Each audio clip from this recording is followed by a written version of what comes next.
Episode 9। तारों की रोशनी से तपी हुई मजबूत स्टार बैटल बॉडी सामने वाले के दबाव से बिल्कुल नहीं डरी। सिर्फ ड्रैगन नस्क क्षेत्र दूसरा चरण होकर मुझसे लड़ने का सपना देख रहा है। तुम्हें अपनी नादानी की सजा भुगतनी पड़ेगी।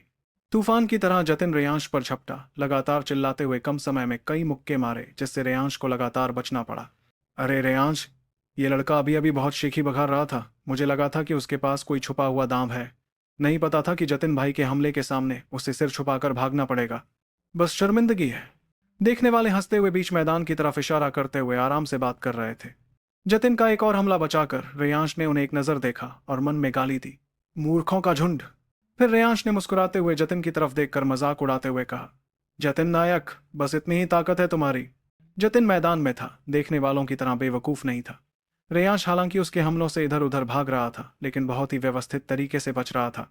बिल्कुल घबराहट नहीं थी। जतिन पूरी ताकत लगाने के बावजूद उसे छू भी नहीं पाया था। दिल में चुपके से घबराहट हो रही थी। गलत है, उसका ड्रैगन नस्क क्षेत्र दूसरा चरण है। हालांकि बचने में अच्छा है, लेकिन हमला करने का तरीका जरूर नहीं कि अच्छा होगा। ये सोचकर जतिन ने ठंडी हंसी हंसकर एक मुक्का मारा और चिल्लाया, हिम्मत नहीं है क्या? तुम सिर्फ इधर उधर भागते रहोगे? अगर तुम मर्द हो तो मुझसे साफ साफ लड़ो। रेयांश ने थोड़ी देर की कसरत के बाद जतिन की वास्तविक शक्ति को समझ लिया था। आध्यात्मिक शक्ति के मामले में वो उससे कई गुना मजबूत था। स्टार बैटल बॉडी की छोटी सफलता के साथ उसका हमला और रफ्तार आम ड्रैगन नस्क क्षेत्र तीसरे चरण से कई गुना मजबूत थी। बचाव तो कमाल का था। इन सभी सुरक्षा उपायों के साथ रेयांश की आंखों में तेजी आ गई। जतिन का गरजता हुआ मुक्का आते देख वो पीछे हटने के बजाय आगे बढ़ा और उसने भी मुक्का मारा। Ferocious fist, ferocious fist. दो पहाड़ से उतरते बाघ आपस में टकराए। धम! दोनों तरफ के लोग पीछे हट गए। भारी कदमों से पत्थर की सतह पर एक एक निशान बन गए। जतिन के पीछे एक पत्थर की सिल्ली भी उसके कदम से टूट गई। क्या? उसकी ताकत इतनी ज्यादा कैसे हो सकती है? जतिन आखिरकार अपने कदम जमा पाया। देखा कि रेयांश उससे कम दूरी तक पीछे गया था। तुरंत यकीन नहीं हुआ। उसके पीछे खड़े नायक कुल के लड़के लड़कियों की सारी हंसी जम गई, जैसे किसी ने जोर से थप्पड़ मारा हो। कैसा लगा? ये मुक्का तुम्हारे काम का है? जतिन नायक, तुम्हारा फेरोसियस फिस्ट कुछ खास नहीं है। जतिन नायक के दिल में घबराहट थी। कुछ दिन पहले वो अभी भी योद्धा नहीं था, लेकिन जब पहले देखा था तो वो पहले से ही ड्रैगन नस्क क्षेत्र दूसरा चरण था। कृष्णकांत को हरा सकता था। लेकिन साफ है कि उसने अपनी ताकत छुपाई थी। इस लड़के के पास ड्रैगन नस्क क्षेत्र चौथे चरण की शक्ति होनी चाहिए। ड्रैगन नस्क क्षेत्र चौथा चरण होकर इतना धैर्य, आखिर उसका क्या मकसद है? रेयांश को मुस्कुराते हुए अपने को देखते हुए देखकर जतिन के दिल का गुस्सा उसे जलाने के लिए काफी था। नामुमकिन है, उसके पास इतनी शक्ति नामुमकिन है। जरूर कोई अजीब तरीका अपनाया है, तभी ऐसा हुआ है। फेरोसियस फिस्ट वो जानता है, लेकिन यह हमला, चाहे पहले उसने कितनी भी गहराई छुपाई हो या कोई गंदा तरीका अपनाया हो, मैं उसे मार डालूंगा। ये सोचकर जतिन नायक ने जोर से चिल्लाकर टूटते उल्कापिंड की तरह रेयांश पर हमला किया।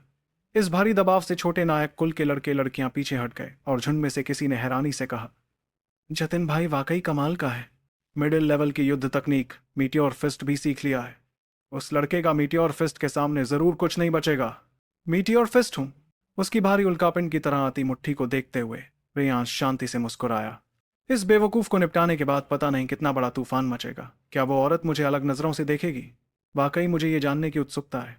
रेयांश को मानना पड़ा कि मीरा देवी की उसके बारे में राय उसके लिए बेहद महत्वपूर्ण थी। ये लड़का सच में कचरा है। जतिन भाई के मीटियोर फिस्ट के सामने डर से बेवकूफ हो गया है। ऐसी बातें सुनकर रेयांश हंस दिया। फिर उसने जतिन की तरफ देखा। Meteor fist? मैं तुमसे 10,000 गुना बेहतर जानता हूं। फेरोसियस फिस्ट के जवाब में फेरोसियस फिस्ट, मीटियोर फिस्ट के जवाब में मीटियोर फिस्ट। रेयांश का लक्ष्य था जतिन को पूरी तरह कुचलना, उसके शरीर और आत्मा दोनों को। इसके बाद से रेयांश उसके दिल में छाया बनकर रहेगा, जो उसे हमेशा पीड़ा की यातना देगी। एक और चमकदार तारों की रोशनी अचानक फूटी। स्टार बैटल बॉडी के शक्तिशाली सहारे में मीटियोर फिस्ट ने अभूतपूर्व युद्ध शक्ति का विस्फोट किया। जोर से जतिन के मीटियोर फिस्ट से टकराया। लेकिन जिस बात ने सभी का दम घोंट दिया वो ये थी कि जतिन खून उगलते हुए पीछे उड़ गया, जोर से जमीन पर गिरा, जबकि रेयांश फिर से आगे बढ़ा और एक हाथ से जतिन का कॉलर पकड़कर उसे पूरा उठा लिया। नायक कुल के युवा सदस्यों ने रेयांश की आंखों में हिंसक चमक देखकर डर से पीछे हटना शुरू कर दिया। उनके चेहरों पर अभी भी अविश्वसनीय भाव थे। उसने मीटियोर फिस्ट से ड्रैगन नस्क क्षेत्र चौथे स्तर के जतिन भाई को हरा दिया। असंभव! जतिन भाई की लड़ाई की शक्ति आसमान छूती है। ये कमीना कैसे हो सकता? अभी हमने साफ नहीं देखा। जरूर इस कमबख्त ने कोई नीच तरीका अपनाया है। अरे नहीं, लगता है वो जतिन भाई को मारने वाला है।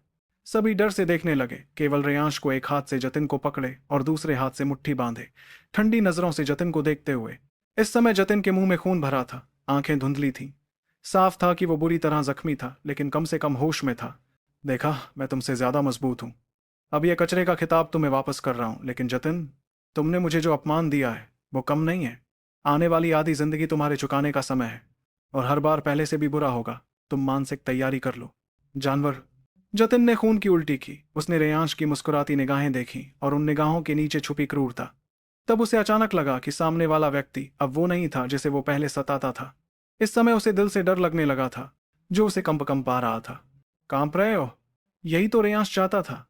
लेकिन उसके दिल की नफरत एक मीठी और फिस्ट से खत्म नहीं हो सकती थी। इन सालों में जतिन ने उसे जो दुख दिया था, वो इतने से गुस्सा शांत नहीं हो सकता था। वो हंसा और कुछ और बार मारने की तैयारी कर रहा था कि अचानक एक डांट सुनाई दी। रुक जाओ! रेयांश को आंखों से देखे बिना भी पता था कि कौन आया है। नायक कुल की युवा पीढ़ी में दूसरे स्थान पर उसके बड़े चाचा की लाडली बेटी, बेहद अहंकारी लावण्या नायक। इस समय लावण्या तेजी से आई। उसके पीछे दो पुरुष थे। उनमें से एक वही युवा योद्धा था जो उस दिन उसके साथ बाहर गया था। दूसरा रेयांश की उम्र का ही एक लड़का था, जिसके चेहरे की बनावट उस युवा योद्धा से मिलती थी। ये दोनों लड़के भरत राजवंशी के बेटे थे।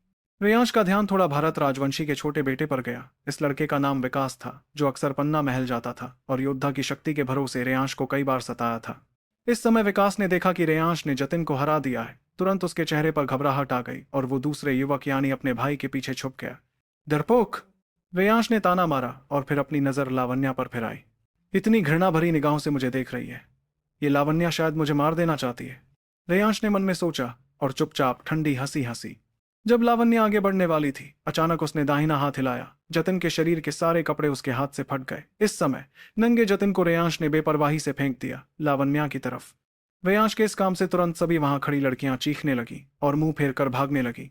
लावण्या ने देखा कि वो सफेद शरीर उसकी तरफ आ रहा है। तुरंत डर से उसका चेहरा पीला पड़ गया, पैर कमजोर हो गए। अब कहाँ की ताकत थी रेयांश का पीछा करने की। अच्छा हुआ कि उसके पीछे के युवा योद्धा की आंखों में ठंडी चमक आई। वो आगे बढ़ा और जतिन को पकड़ लिया। अपना कोट जतिन को पहनाने की कोशिश कर रहा था कि जतिन को अपनी स्थिति का एहसास हुआ। तुरंत एक दर्दनाक चीख मारकर भाग निकला। दोनों नितंब लगातार हिलते रहे। काफी शानदार नजारा था। जतिन का कद काठी अच्छा है। पता नहीं था कि नितंब इतने कोमल हैं। वाकई बधाई की बात है। लगता है भविष्य में मार्शल आर्ट ना भी करे तो भी अच्छी आजीविका मिल सकती है। रेयांश ये कहते हुए जोर से हंसने लगा, जिससे सभी शर्म से लाल हो गए और उसे बेशर्म कहने लगे। और लावण्या की हमेशा बनी रहने वाली गरिमामय छवि इस समय रेयांश ने पूरी तरह बर्बाद कर दी थी। वो पहले गिरते गिरते बची थी, और अब जब जतिन भाग गया तो उसका ध्यान फिर रेयांश पर गया। उसकी सुंदर आंखों में हत्या का इरादा भर गया था। रेयांश, तुमने न केवल कुल के नियमों का उल्लंघन किया, अपने भाई को पीटा, बल्कि इतना नीच काम भी किया जिसे कहना भी शर्मनाक है। आज मैं तुम्हारे माता पिता की तरफ से तुम्हें सबक सिखाऊंगी।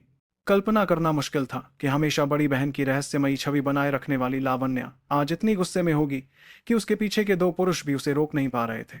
आज सिर्फ सामान्य अभ्यास था, फिर भी इतना बड़ा हंगामा मच गया, जैसे मैं रेयांश ने वाकई कोई जघन्य अपराध किया हो। रोज ये तथाकथित नायक कुल के युवा मुझे सताते हैं, मारते हैं, मुझे इंसान नहीं समझते। कभी किसी ने मेरा साथ नहीं दिया। ये सोचकर रेयांश की आंखों में भी हिंसक चमक आई। बिना झिझक लावण्या को देखने लगा।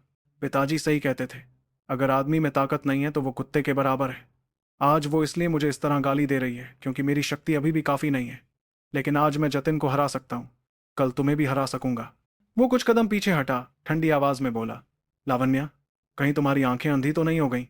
साफ है कि यह जतिन सुबह सुबह मुझसे पंगा लेने आया, मुझे अपमानित करने आया, सबको पता है। लेकिन उसे नहीं पता था कि मैं अभ्यास में कामयाब हो गया हूँ, इसलिए उल्टा मुझसे हार गया।